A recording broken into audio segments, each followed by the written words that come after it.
Islam ala Rasulullah. Bismillahirrahmanirrahim. Salatu wassalamu ala Rasulullah. I think this will be our, inshallah, will be the last video. And in the first three videos, I went through the chart, the idea explained when we have to give a dawah to the Jews and Christian. And basically, the first thing we explained them the whole perspective of the Muslim and the reason of the Quran from the perspective of the children of Israel and the people of the book, and how they have to go back to the way of Abraham, the way shown by the in the Quran, and guidance came in the Quran.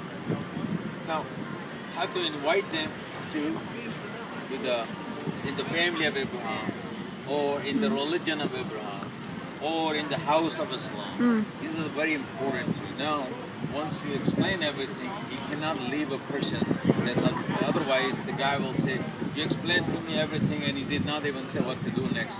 You did not even invite you what I will do next. Now you will do next as a brother or sister.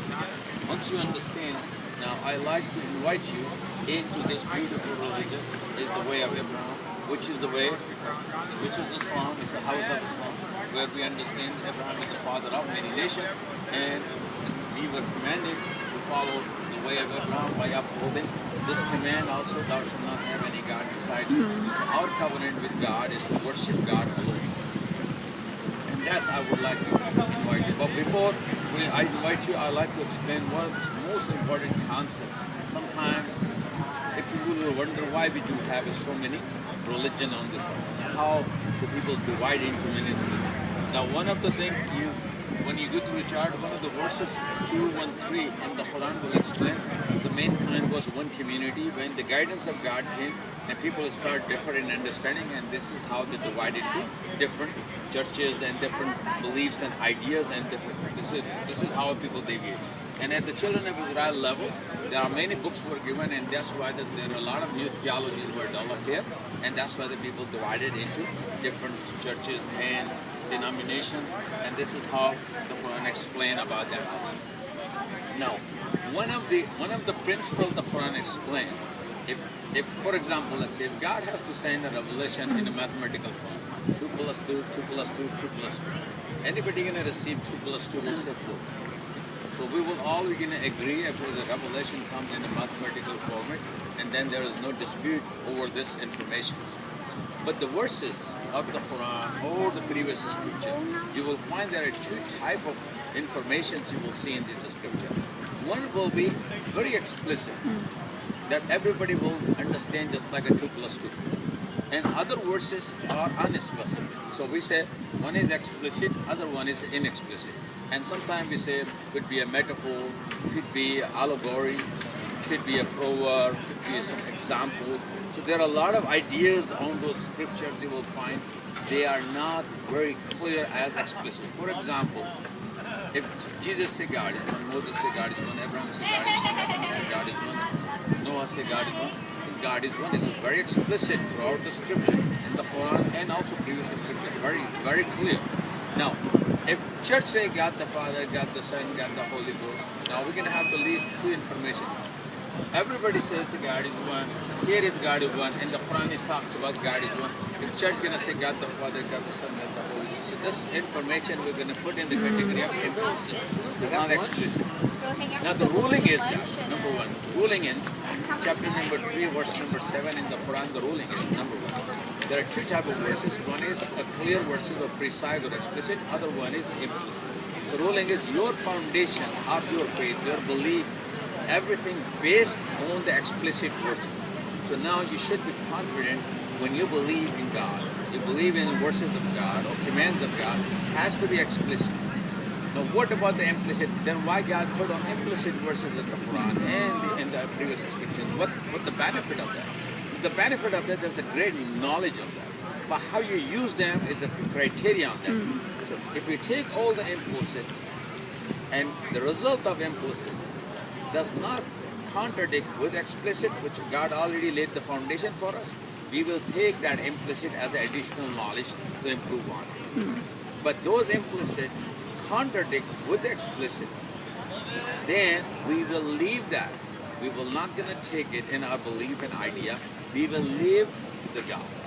And that's what the explained in the chapter 3, verse number 7, because the true knowledge of those implicit is with the God alone. So Allah subhanahu wa ta'ala will say Allah is the God or the creator of heaven and earth, and that's it. So this will be my advice to everybody to explain that part also. That will give them the confidence, okay, now what we're going to believe that? We're going to be believing in the worship of one God alone, which is the God of Abraham, God of Jesus, God of Moses, God of Muhammad, and God of all mankind. God. So I invite you to accept this faith of Abraham, faith of Adam, and faith of all prophet and messenger, faith for all mankind. And you will be a believer in this belief. And I invite you just by declaring this simple declaration, there is no God worthy of worship but one God, so Allah, then I bear witness that Muhammad is the messenger of God. And if you respond to this declaration, and you admit that, and you understand it, and from now on, you are going to worship the Creator alone. If you are worshiping Jesus, you will say, I will worship a God of Jesus. If you are worshiping Mary, you will say, I will worship God of Mary. Worshipping cow, you will say, I will worship God of the cow. Basically, you will take the creation of God and then switch it towards God right there. So you remove this idea of thought of directing your dedication or worship towards the creation of God. Now instead of the creation, you will dedicate everything to the Creator, which is the right way to do it, and that's the right of Creator. Worship is the only right. That's it. That's it.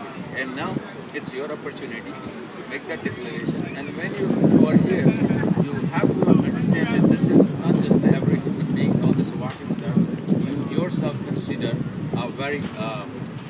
you're very fortunate that the Creator of heaven and earth guided you and brought you here, and it's become a sign for you that you get here to the clear understanding. If everything is not clear, you can still ask, but I would suggest that you take this opportunity, and this is the moment that you will getting from the Creator of heaven and earth, and that you will be giving this honor to glorify God, the God of Abraham, God of Jesus, God of Moses, one God.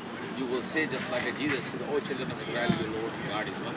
Moses said, O children of Israel, your Lord and God is one. Muhammad said the same thing, your Lord and God is one. This is the understanding that you have to have, that today you declare and they take this honor and glorify the God you already worship, but now today you will clarify with this concept, and you're going to be dedicate all your worship to one God alone, and He is the God of Abraham, God of Jesus, God of Moses, God of Muhammad. So I say, I bear witness, there is no God worthy of worship but one God, and I bear witness that Muhammad is the messenger of God. And then you say in Arabic, Ashhadu Allah ilaha illa Allah wa ashhadu anna Muhammadan abduhu wa rasuluh. After that, then we will guide you what to do next, inshallah, and brothers and sisters will help you to how you continue from now on. Jazakallah khair.